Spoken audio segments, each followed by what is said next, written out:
Bu Siti Fadilah Supari langsung menutup laboratorium Namru 2 milik Amerika. Kenapa? Begitu beliau sidak, ternyata apa, Pak? Di dalamnya diciptakan senjata-senjata biologis.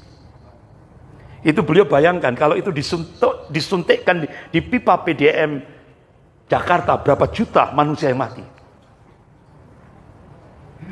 Akhirnya apa yang dilakukan oleh Profesor Dr. Siti Fadilah Supari ternyata terbukti. Ada pesawat charteran milik Argentina mendadak karena kerusakan mesin di Bandara Pudong, Cina. Nggak tahunya di dalamnya ada 3 anggota CIA, Dinas Intelijen Rahasia Amerika Serikat. Terus ada 1 dari Indonesia, dari Namru 2. Kemudian 2 dari negara Eropa. Ternyata pesawat yang turun mendadak ini tadi di Bandara Pudong itu isinya virus, Pak, yang akan disebarkan lewat udara.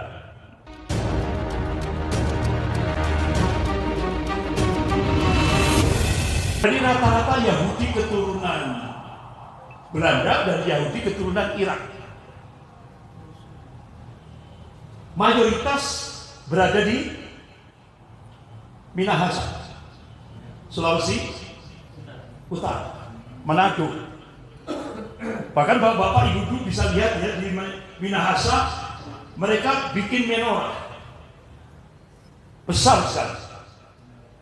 Dan itu disupport oleh Pemda, pemerintah daerah Minahasa. Itu simbol Zionisme Yahudi internasional.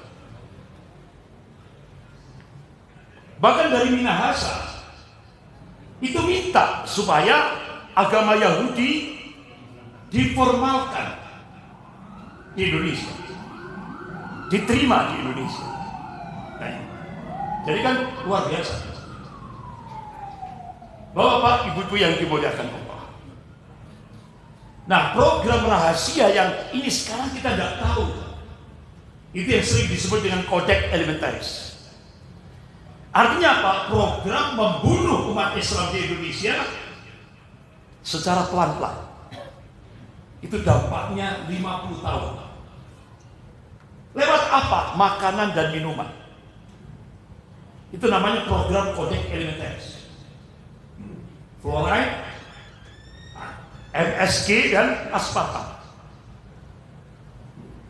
Itu luar biasa. Sampai akhirnya korbannya siapa? Menteri Kesehatan, Profesor Dr. Siti Fadilah Supari. Beliau satu-satunya Menteri Kesehatan yang berani melakukan perlawanan terhadap program Codex Alimentarius. Beliau pakar vaksin, pakar virus. Akhirnya apa yang terjadi? Akhirnya tokoh-tokoh, jadi komandan-komandan keamanan Amerika yang pusatnya di Pentagon, beberapa senator Amerika datang ke Indonesia, minta kepada Presiden SBY supaya Bu Siti Fadilah Supari diberhentikan dari Menteri Kesehatan. Jadi ternyata untuk menggoncang Amerika itu cukup dengan seorang ibu. Jadi nggak perlu Kopassus. Cukup dengan seorang ibu dengan tulisan agenda hariannya diterjemahkan dalam bahasa Inggris. Goncang Amerika, terbongkar. Bahkan beliau melakukan sidak di laboratorium Angkatan Laut Namru 2, yaitu di sebelah gedung percetakan keuangan negara.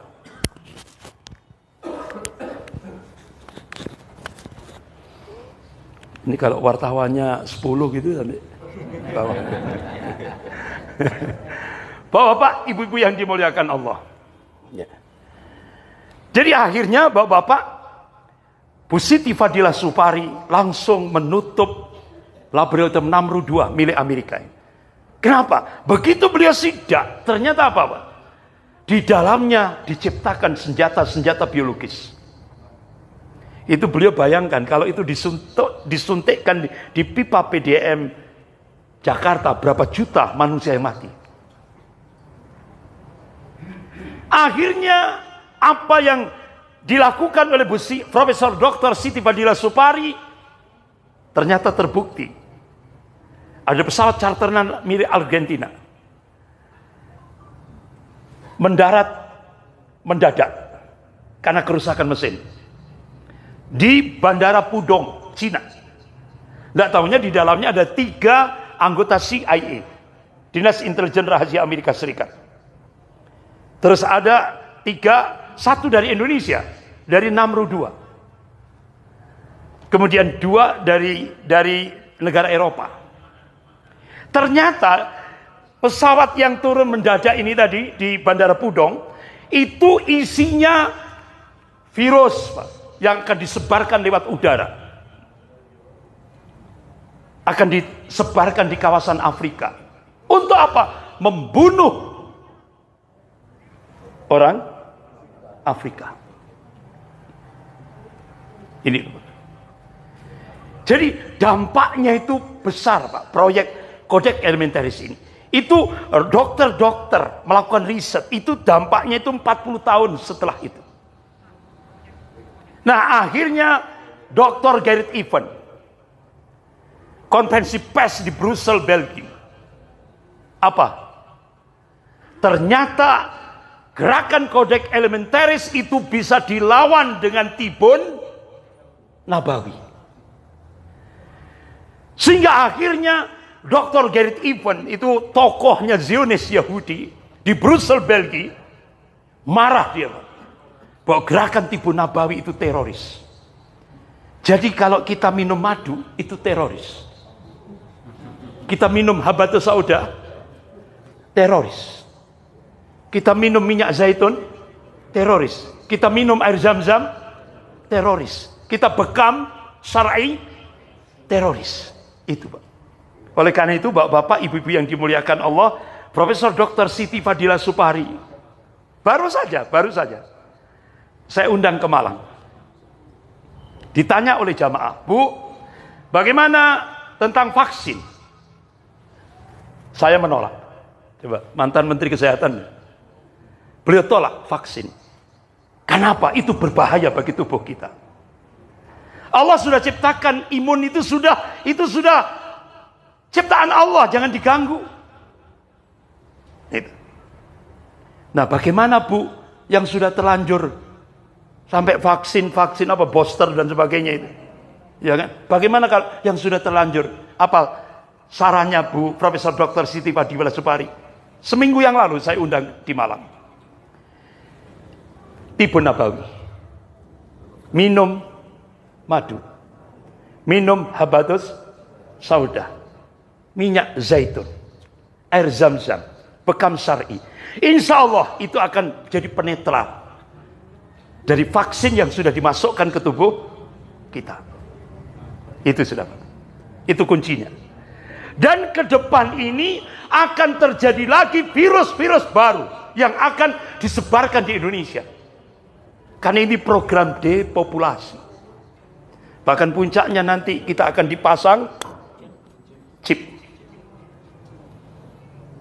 Kalau enggak, otomatis kita enggak bisa bergerak.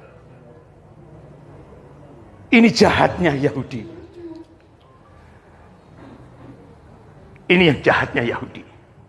Makanya Tibun Nabawi ini benar-benar yang dicontohkan oleh Rasulullah SAW. Kita harus ittiba kepada beliau. Karena Rasulullah sebagai uswatun hasanah. Jadi nanti ada virus-virus baru. Karena peperangan nanti bukan peperangan militer. Tapi sudah menggunakan senjata biologis. Selamatkan keluarga kita. Selamatkan jamaah masjid kita. Selamatkan lingkungan kita. Makanya Profesor Dr. Siti Fadila Supari mengingatkan, ayo Tibun Nabawi. Gunakan herbal. Obat-obatan herbal. Ini Pak. Ini solusi yang diberikan oleh beliau. Nah, kembali ke kok enggak kena ini remote anunya.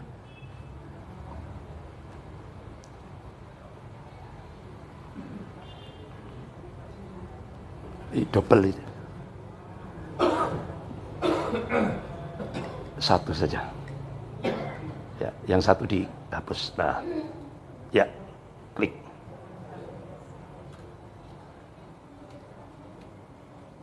Nah, bukan yang tadi.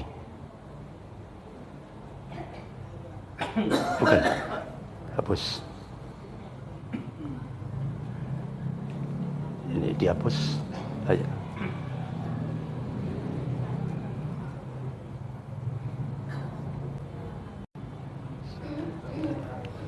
Apa tadi? Kesiagaan. Nah, ya. Sampai ke ini, ya. Terus. Bapak-bapak, ibu-ibu yang dimuliakan Allah. Jadi sekarang Zionis Yahudi mencengkeram Indonesia. Implikasinya apa, bapak-bapak, ibu-ibu yang dimuliakan Allah? Zionisme Yahudi di Indonesia ini. Bahkan sampai Jenderal Sumitro. Ini Jenderal Angkatan Darat yang paling killer. Jenderal Sumitro. Beliau tulis buku diberi judul Dari Pangdam Mula Warman hingga Pangkop Kamtip. Beliau mengungkap gerakan Zionis Yahudi di Indonesia ini, ya, itu sampai ini Ipolisasbut Hankam, semua lini dimasuki oleh dia. Bahkan kantor dagang Israel yang ada di Jakarta itu cuma kamuflase saja. Itu ternyata digunakan operasi intelijen Mossad. Pengendalinya mana? Singapura. Itu pengendalinya. Makanya kenapa Ustadz Abdul Somad di stop? Tidak boleh masuk Singapura. Karena Singapura itu satelit Israel wilayah Asia Tenggara. Cukup takut terhadap seorang ulama. Karena dulu Singapura itu 93% Muslim Melayu. Nah, karena umat Islam Singapura waktu itu buta politik, yang dilihat cuma casingnya saja. Akhirnya paham Lee Kuan Yew, akhirnya dia pakai casing Islam, topeng Islam. Akhirnya Lee Kuan Yew pakai kopiah hitam, pakai baju takwa, ya kan? Akhirnya umat Islam Melayu terhipnotis. Ini calon pemimpinku yang bagus. Sama dengan di Indonesia. Ahok pakai kopiah hitam, pakai baju takwa, pakai sorban. Akhirnya umat Islam Jakarta mayoritas milih Ahok. Padahal 19 ayat dalam Al-Quran Allah haramkan memilih pemimpin kafir. Haram hukumnya Allah sendiri dan Rasulnya. Contoh dalam surah An-Nisa ayat 144 itu. A'udzubillahi minasyaitonirrajim. Ya ayyuhalladzina amanu la tattakhidul kafirina awliya min dunil mu'minin at-turidu an tas'alu lillahi 'alaikum sultanan mubina. Hai orang-orang yang beriman, janganlah kamu menjadikan orang-orang kafir itu sebagai pemimpinmu dengan meninggalkan orang-orang mukmin. Inginkah kalian mengadakan satu alasan yang nyata bagi Allah untuk menyiksamu? Sampai seperti itu Allah tegaskan. Haram hukumnya. Tapi ternyata di Jakarta mayoritas umat Islam pilih Ahok. Kenapa itu bisa terjadi? Karena min amplopi bin fulus.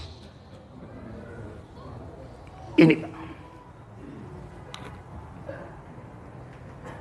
padahal Ahok sudah disetting oleh Cina 2019 Ahok harus jadi RI 2, 2024 Ahok harus jadi RI 1. Tapi wa makar Allah wallahu khairul makirin. Mereka membuat makar, tapi Allah balas makar mereka. Dan Allah sebaik-baik membuat makar. Allah plesetkan ucapan Ahok di Kepulauan Seribu. Ahok melecehkan surah Al-Ma'idah ayat 51. A'udzubillahi minasyaitonir rajim. Ya ayyuhalladzina aman. Hai orang-orang yang beriman. La tattakhidul yahuda wan nasara auliya. Janganlah kamu menjadikan orang-orang Yahudi dan Nasrani sebagai aulia, sebagai pemimpinmu. Ba'duhum awliya'u ba'din. Sebagian mereka menjadi pemimpin sebagian yang lain. Allah tegaskan, wa may yatawallahum minkum fa innahum minhum. Barang siapa menjadikan orang-orang Yahudi dan Nasrani sebagai pemimpinnya, maka dia termasuk golongan mereka, kata Allah. Innallaha la yahdil qaumadz zalimin. Dan Allah tidak memberi petunjuk pada orang-orang yang zalim. Akhirnya apa yang terjadi? Kementerian Agama merubah terjemahan Al-Quran seluruh Indonesia. Gara-gara Ahok. Diperintah oleh Cina. Akhirnya Bapak kalau sekarang beli terjemahan Al-Quran, surah Al-Ma'idah ayat 51, terjemahannya bukan pemimpin, tapi teman setia. Coba aulia diterjemahkan teman setia. Padahal kalau teman setia itu kan bitonah, iya kan? Bukan aulia. Gara-gara Cina, terjemahan Al-Quran seluruh Indonesia dirubah, termasuk di Pekanbaru. Atas perintah Cina. Xi Jinping. Ini loh. Nah ini coba Bapak beli Al-Quran terjemahan. Beli, sudah dirubah. Aulia diganti kawan setia. Astagfirullah. Gara-gara satu Cina. Ini. Bapak-bapak, ibu-ibu yang dimuliakan Allah. Jadi ternyata implikasi Zionisme Yahudi di Indonesia itu, umat Islam akan diliberalkan. Dengan sebuah nota diplomatik dengan kode referensi Beijing 1448. Isinya apa? Kementerian Luar Negeri Cina akan melakukan akselerasi percepatan menjadikan Indonesia sebagai sebuah negara sekuler. Sehingga akhirnya Wakil Perdana Menteri Cina Liu Yangdong hari Rabu 27 Mei 2015 pidato di Auditorium FISIP Universitas Indonesia di depan akademisi, mahasiswa-mahasiswa. Syarat Indonesia mendapatkan bantuan hutang tahap pertama 647 triliun. Agama harus disingkirkan dalam kehidupan berbangsa dan bernegara. Benar? Akhirnya Profesor Yudian Wahyudi diangkat menjadi Kepala Dewan Pembinaan Ideologi Pancasila. Selesai diangkat di Istana Negara, beliau memberikan statement. Agama musuh terbesar Pancasila. Agama musuh negara. Start 2016. Kalau dulu musuh Pancasila itu PKI. Start 2016 sampai sekarang musuh negara adalah agama. Sehingga akhirnya Mendikbud, Menteri Pendidikan dan Kebudayaan Pak Nadiem Makarim melonceng roadmap pendidikan nasional 2020-2035. Sudah tidak ada lagi agama. Akhirnya dua ormas besar, Muhammadiyah dan Majelis Ulama Indonesia Pusat, tanya kepada Mendikbud, apakah generasi Indonesia 15 tahun ke depan 2020 sampai 2035 dijadikan generasi ateis, komunis? Tidak ada jawaban. Selang berapa saat muncul peraturan pemerintah tentang standar pendidikan nasional, tidak ada lagi mata pelajaran Pancasila dan mata pelajaran bahasa Indonesia, dihapus. Selang berapa saat muncul lagi peraturan pemerintah, apa? Mahasiswa-mahasiswi diperbolehkan melakukan free sex.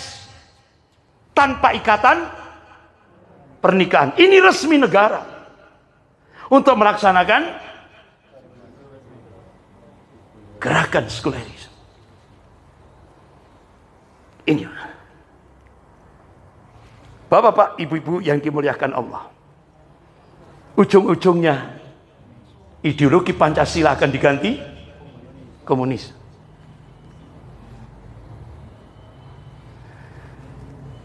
Puncaknya ateis.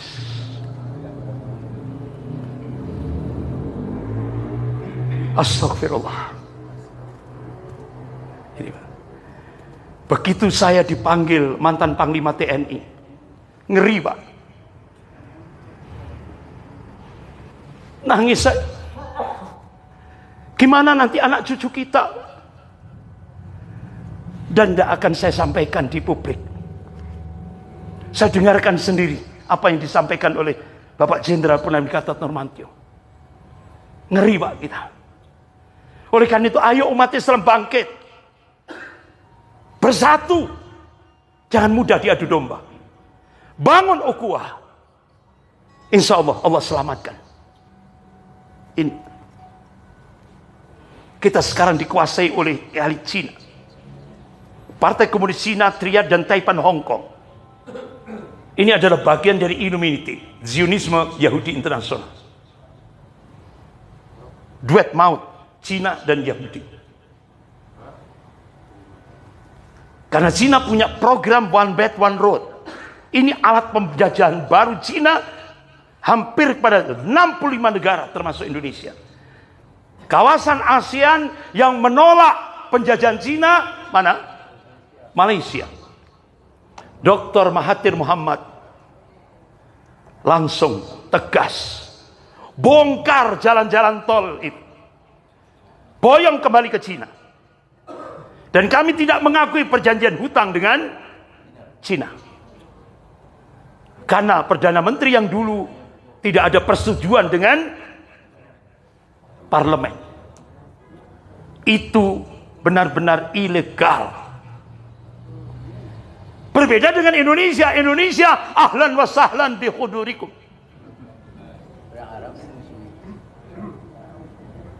Ini Pak.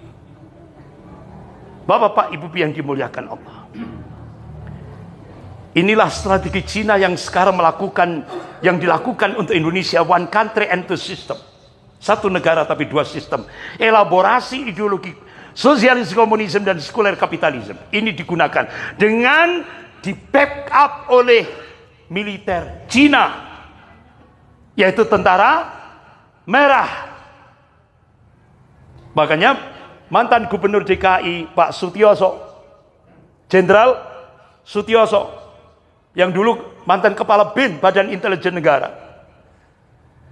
dampak Indonesia dapat bantuan hutang tahap pertama 647 triliun. Wakil Perdana Menteri Cina Liu Yangdong pidato di Auditorium FISIP Universitas Indonesia hari Rabu 27 Mei 2015, 10 juta rakyat Cina daratan wajib masuk ke Indonesia. Target 2020 harus genap 10 juta. Kemudian 2022 start bulan April tahap kedua. Dan Presiden sudah mengumumkan. Sudah kan? Start bulan April akan berbondong-bondong lagi rakyat Cina daratan masuk ke Indonesia. 10 juta sudah selesai. Hanya pemerintah menyiapkan 19 bandara udara dan laut untuk menyongsong, bukan buruh Pak, itu tentara merah. Akhirnya utusan dari Mabes Angkatan Darat datang ke pesantren-pesantren, termasuk ke pesantrennya Ustadz Muhammad Zulkifli Ali, termasuk ke pesantren saya di Malang. Datang, Ustadz, TNI yang aktif itu 500 ribuan kurang lebih. Sementara tentara merah sudah 10 juta. Kita TNI tidak akan mampu kalau tidak ditopang oleh umat Islam. Umat Islam wajib menyelamatkan NKRI. Makanya kenapa Jenderal Purnawirawan Gatot Nurmantio memberikan statement, benteng terakhir negara kesatuan Republik Indonesia ini adalah umat Islam. Itu. Dua pakar intelijen dunia, dua pakar strategi perang dunia, Peter Warren dan August Cole, melakukan riset terhadap Indonesia. Hasil risetnya disampaikan oleh Bapak Prabowo. Diprediksi 2030 sudah tidak ada lagi Indonesia. Tahun 2030 sudah tidak ada lagi Indonesia. Yang adalah Indo-Cina. Oleh siapa? Mafia Taipan dan komunis Cina. Mafia Taipan itu 9 naga. Dan komunis Cina. Bahkan dua mantan Panglima TNI, yaitu Bapak Jenderal Purnawirawan Djoko Santoso dan Bapak Jenderal Purnawirawan Gatot Nurmantio, merespon hasil riset dua pakar intelijen dunia ini bisa lebih cepat daripada tahun 2030. Ini. Jadi ternyata konspirasi mafia Taipan dan komunis Cina ini menjebol kedaulatan Republik Indonesia ini dengan dua proyek besar, yaitu proyek Mikarta dan proyek reklamasi. Dan satu-satunya gubernur yang berani menggagalkan dua proyek besar untuk menjebol kedaulatan Indonesia, siapa? Pak Anies Baswedan. Satu-satunya gubernur yang berani menolak penjajahan Cina dengan dua proyek besar, Mikarta dan reklamasi. Pak Anies Baswedan cukup dengan tanda tangan. Luhut mencak-mencak itu kan, marah kan?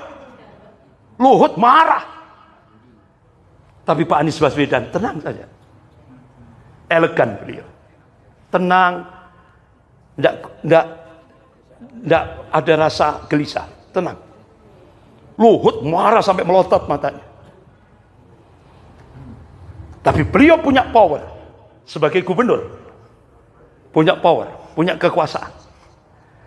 Oleh karena itu, kenapa Pak Anies Baswedan setelah kita berhasil melakukan perlawanan terhadap kolonialisme Cina, ayo umat Islam se-Indonesia, kita selamatkan NKRI lewat gerakan perubahan yang dilakukan oleh Pak Anies Baswedan. Ini ternyata proyek Mikarta itu grand design Cina untuk mengintegrasikan Indonesia ke cakupan wilayah ekonomi Cina. Jadi kalau kekhawatiran ini benar-benar terjadi, maka Cina dalam jangka panjang sistem pengelolaan infrastruktur pelabuhan laut, bandara akan dikendalikan pemerintah Cina. Dengan begitu berarti skema kerjasama ekonomi yang dibangun dengan pemerintah Indonesia sejatinya merupakan entry point, pintu masuk bagi penguasaan Cina terhadap sektor pertahanan dan kemiliteran Indonesia, yang pada perkembangan akan menggerus kedaulatan wilayah nasional Indonesia. Itulah yang disebut dengan bencana geopolitik. Jadi diprediksi 2030 di Indonesia akan terjadi bencana geopolitik. Apa Pak bencana geopolitik? Indonesia sudah tidak punya lagi wilayah kedaulatan, karena kedaulatan sudah dikuasai Cina. Bahkan ini road to the president. Ahok sudah disiapkan oleh Cina. 2005 dia menjadi Bupati Belitung Timur. 2009 dia jadi anggota DPR Komisi 2. 2014 dia jadi Gubernur DKI Jakarta. 2016 sampai 2017 sampai 2019 Cina meminta agar Ahok jadi RI 2. Tapi wa makar Allah wallahu khairul makirin. Mereka membuat makar, tapi Allah balas makar mereka, dan Allah sebaik-baik pembuat makar. Allah munculkan seorang ulama. Siapa? Habib Rizik Syihab. Begitu Ahok diplesetkan oleh Allah ucapannya di kawasan Kepulauan Seribu, akhirnya Habib Rizik Syihab minta kepada umat Islam dari Sabang sampai Merauke bangkit. Akhirnya muncul peristiwa 411, puncaknya 212. Allahu Akbar. Tanpa undangan berkumpul umat Islam dari Sabang sampai Merauke di Monas.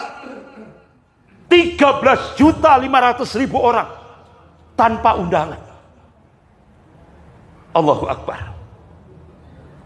Benar-benar itu karunia Allah diturunkan untuk menyelamatkan Indonesia. Akhirnya Ahok gagal, diganti oleh Kiai Ma'ruf Amin.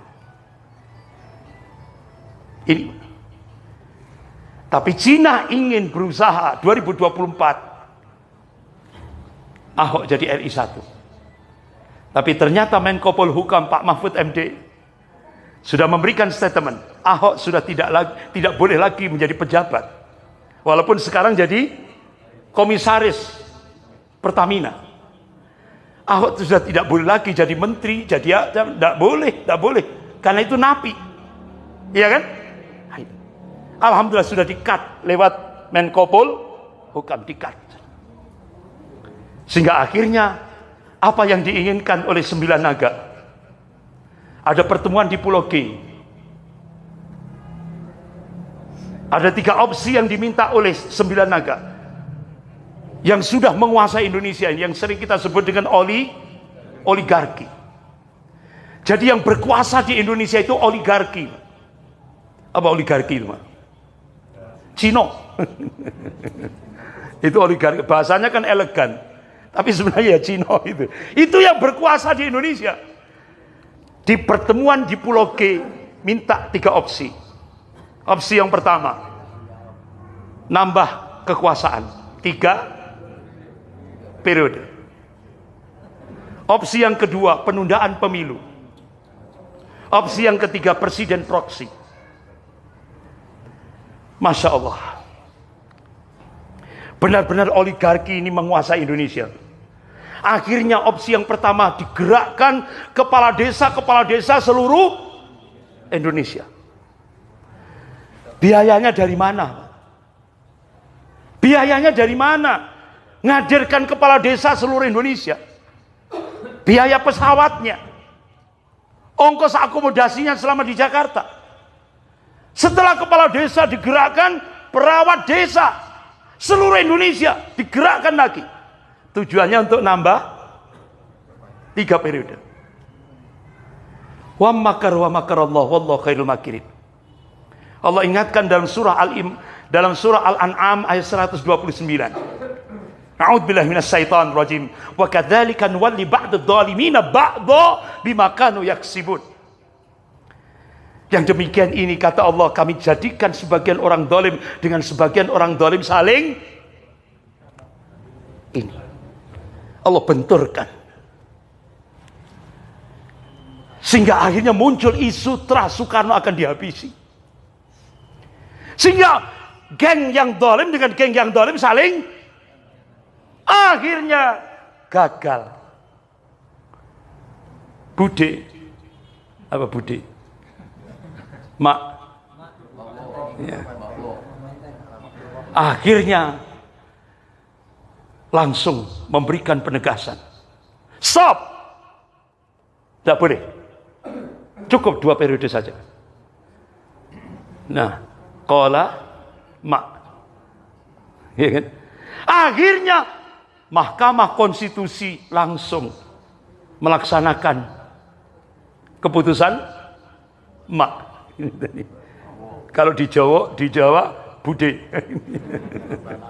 Ya kan? Nah itu. Langsung Mahkamah Konstitusi tidak boleh lagi, cukup 2 periode saja.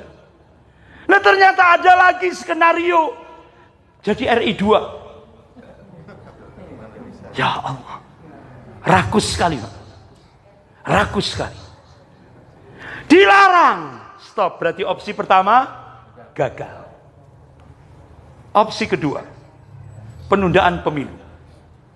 Hanya muncul wanita emas. Siapa? Isnaini ya? Isnaini ya? Wanita emas. Wah, vulgar itu, Pak. Oh, saya dizinai ketua KPU di sini, di hotel ini, di hotel. Iya kan? Vulgar, Pak. Vulgar itu. Jadi nampak sandiwaranya itu kok nampak gitu. Iya kan? Nah, itu. Alhamdulillah. Pimpinan Muhammadiyah, pimpinan Nahdlatul Ulama langsung datang ke KPU. Jalankan sesuai dengan ketetapan. Alhamdulillah. Gagal sudah. Penundaan pemilu. Tapi ternyata mereka berusaha, Pak, untuk menunda pemilu ini. Yaitu dengan Neo-Cortex War. Perang narasi yang tadi saya sampaikan di Mokidimah tadi. Supaya terjadi chaos. Makanya umat Islam jangan sampai terpancing. Kalau umat Islam terpancing, akhirnya chaos, presiden akan keluarkan dekret. Kalau sudah keluar dekret, pemilu ditunda. Jangan terjebak. Kuatkan kesabaran. Umat Islam jangan mudah diadu domba. Ayo bersatu. Alhamdulillah, pimpinan pusat Muhammadiyah Profesor Haidar Nasir silaturahmi ke kantor PBNU menemui Kiai Yahya Stakuf. Dan akhirnya Muhammadiyah dan NU bersatu mengeluarkan statement. Kami berusaha untuk memunculkan pemimpin yang bermoral, pemimpin yang berakhlak, pemimpin yang beradab. Saya kira itu sinyal kan, Pak? Sinyal kan? Insya Allah kalau NU Muhammadiyah bersatu, banyak problem kebangsaan ini terselesaikan. Insya Allah. Nah, tinggal opsi ketiga, presiden proksi. Nah ini, Pak. Presiden proksi ini, Pak. Ini yang Bapak Ibu harus hati-hati. Karena apa? Kalau dulu mungkin zaman Pilpres 2019 mungkin banyak bertebaran uang 100.000 warna merah. Jadi tidak menutup kemungkinan 2024 ini tidak 100.000, tapi mungkin per orang juta, Pak. Karena apa? Cina menyiapkan anggaran unlimited. Tidak terbatas. Hati-hati, Pak. Di Pekanbaru dan di seluruh Indonesia, hati-hati umat Islam. Karena apa? Yang datang itu bukan uang merah satu itu, bukan. Tidak menutup kemungkinan per orang itu jutaan untuk beli suara. Oleh karena itu jangan kaget. Proyek pemiskinan sudah digerakkan sudah cukup lama sekali. Dan berhasil sekarang. Bahkan pakar ekonom Pak Faisal Basri melakukan riset dari Universitas Indonesia. Angka kemiskinan di Indonesia itu sudah 52%. Ini sangat rentan sekali. Jadi proyek pemiskinan di Indonesia berhasil. Kalau sudah rakyat ini miskin, mudah dibeli suaranya. Ini hati-hati. Bapak-bapak, ibu-ibu yang dimuliakan Allah. Ta'yidullah. Ya kan? Tadi kan Bapak Ibu ternyata ketika Indonesia ingkar akan nikmat-nikmat Allah. Ya Allah, implikasinya ini besar kan? Ya kan? Dampaknya kan besar sekali tadi. Membuat kita itu apa, Pak? Pesimis akhirnya. Ya kan? Dampaknya besar. Sebagaimana Allah ingatkan dalam surah An-Nahl ayat 112. A'udzubillahi minasyaitonir rajim.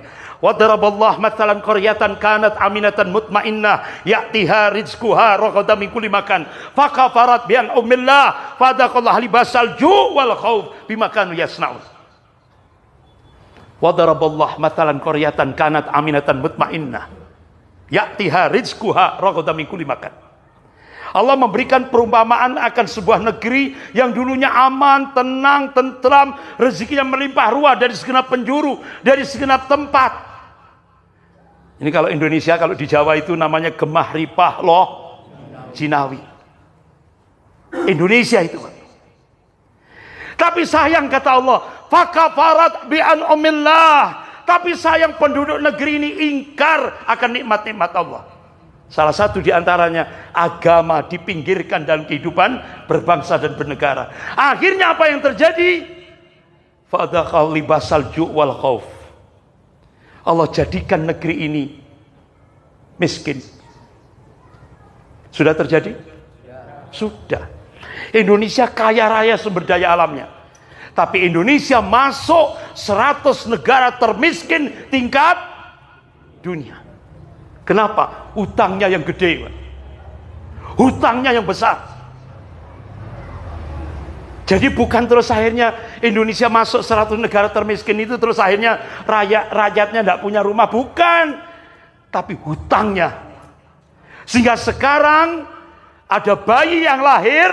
Sekarang bayi lahir hari ini sudah dikenai harus bayar hutang kepada negara 50 juta rupiah.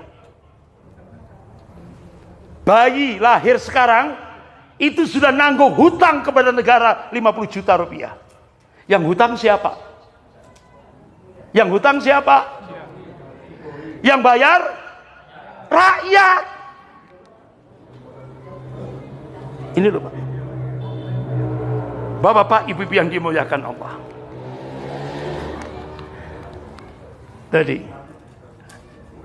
Jadi benar-benar Allah jadikan fadaqal libasal ju' wal khauf. Kemiskinan dan ketakutan. Rakyatnya was-was, gelisah. Ini sudah. Bimakanu yasnaun, akibat dari apa yang mereka perbuat. Oleh karena itu, bapak-bapak, ibu-ibu yang dimuliakan Allah, akhirnya supaya ta'yidullah, pertolongan Allah turun di Indonesia ini, akhirnya ulama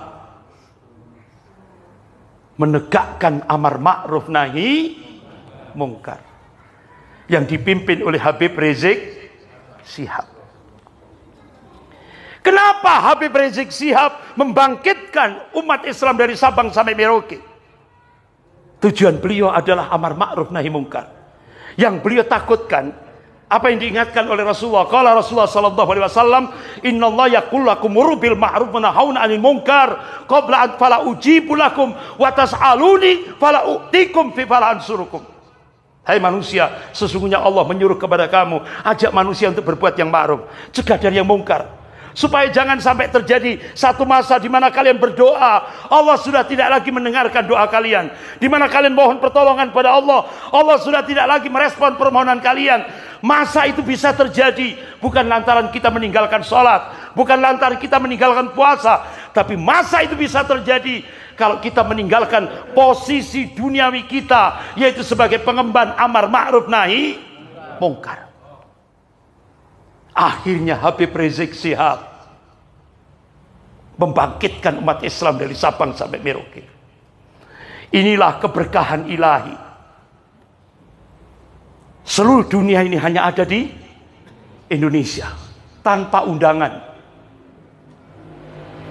Allahu Akbar.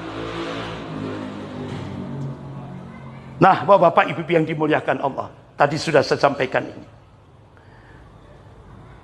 Nah, bapak-bapak, ibu-ibu yang dimuliakan Allah, ternyata salah satu poin hasil Kongres Partai Komunis Cina tahun 1986 menyebutkan ada 3 hambatan Cina melakukan penetrasi ke Indonesia. Yang pertama, regulasi dan doktrin anti komunis, yaitu TAP MPRS nomor 25 tahun 66, Undang-Undang nomor 27 tahun 1999. Yang kedua, positioning Pancasila sebagai musuh komunis masih eksis. Yang ketiga, sikap anti komunis umat Islam di kalangan umat Islam di Indonesia masih solid. Tapi ternyata 3 hambatan ini sudah jebol semuanya sampai hari ini. Yang pertama dijebol dengan rancangan undang-undang HIP. Akhirnya kalangan DPR menyerahkan pada pemerintah. Pemerintah cuma ganti casingnya saja. Dari HIP jadi dirubah jadi BPIP. Tapi substansinya sama. Ideologi Indonesia akan dirubah dari ideologi Pancasila jadi ideologi komunis.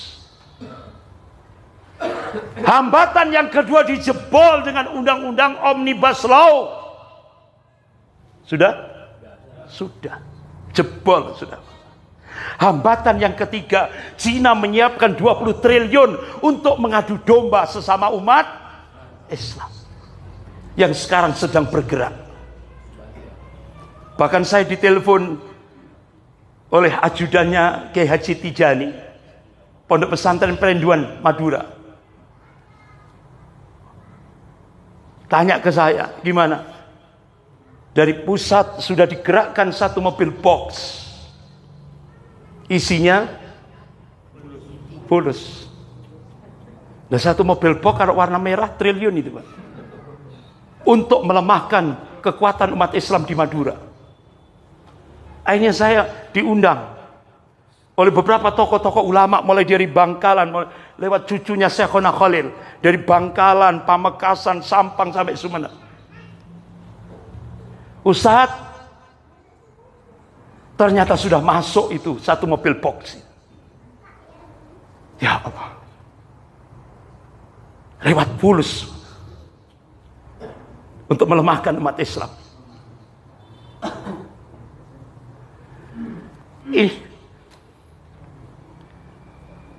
Ya Allah. Tapi nggak usah saya terangkan, tambah sumpek nanti, Pak. Tambah pesimis nanti, nggak usah saya terangkan. Nah ini jejak-jejaknya sudah, RUU HIP sudah jelas semuanya. Ayo selamatkan agama dan negara dari paham komunisme. Ayo kita selamatkan.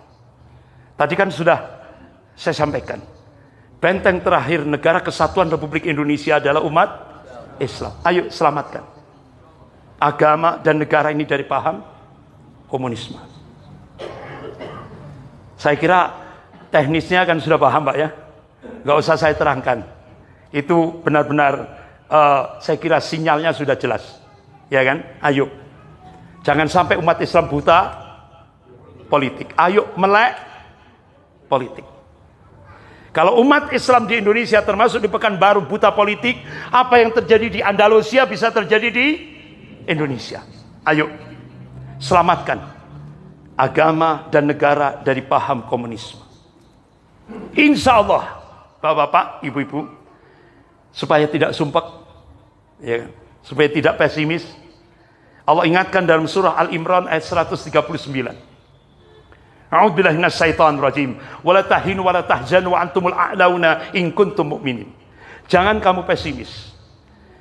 Jangan kamu merasa rendah, merasa inferior, tidak boleh. Jangan kamu merasa marginal, merasa terpinggir, tidak boleh. Wala tahzan, jangan kamu sedih, tidak boleh sama Allah. Ya. Wa antumul a'launa, sesungguhnya kamu itu tinggi, kata Allah. Coba dalam ayat itu Allah gunakan kata a'la. A'la itu kan isim tafdhil, artinya yang disifati oleh ayat itu bisa unggul, bisa tinggi. Nah, kalau kita korelasikan di Indonesia, kapan umat Islam di Indonesia bisa unggul? Kapan umat Islam di Indonesia bisa tinggi? Kapan umat Islam di Indonesia bisa punya al-izzah, kewibawaan? Allah berikan kuncinya, in kuntum mu'minin, jika kalian beriman kepada Allah. Jadi kunci semuanya ini, ayo murnikan tauhid kita. Pasti ta'yidullah, pertolongan Allah akan diturunkan. Sehingga bapak-bapak, ibu yang dimuliakan Allah, pertanyaan kita, kenapa sekarang bendera merah putih di Palestina berada di atas, bendera Palestina ada di bawah? Rasulullah mengingatkan, qala Rasulullah sallallahu alaihi wasallam, wa innal iman idza waqatil fitan bisyam. Ini hadis sahih riwayat Muslim. Kalau sudah fitnah akhir zaman sudah meluas seluruh dunia, barometer iman kita bukan Saudi, bukan Kuwait, bukan Dubai, bukan Uni Emirat Arab, bukan Mesir, Tapi Rasulullah mengadakan Biladis, Sam, bumi, Sam, itu barometer iman. Ini Rasulullah sendiri menegaskan dalam hadis riwayat Imam Muslim. Bisa kita lihat dalam kitab Sahih Muslim, bab Al-Fitan wa Asratus Sa'ah. Nah, Sam yang mana? Rasulullah tegaskan dalam hadis riwayat Imam Ahmad. Qala Rasulullah sallallahu alaihi wasallam bi Baitul Maqdis wa akna fi Baitul Maqdis. Sam yang dimaksud itu Baitul Maqdis. Berarti puncak kemenangan Islam di akhir zaman Allah takdirkan di Palestina.